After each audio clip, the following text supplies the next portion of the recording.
ये देखो गाइस, आ गया है बंदर। ये मांग रहा है खाना। खाना चाहिए हैं। चलो चलो भाई, इसको खाना खिलाते हैं अभी। ये ले, ये ले।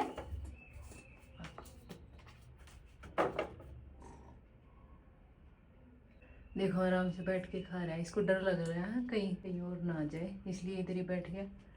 नहीं तो और जो बड़े वाले हैं वो आ जाएंगे और इससे छीन लेंगे। तो गाइस ये डेली आता है, डेली खाना खाता है इधर।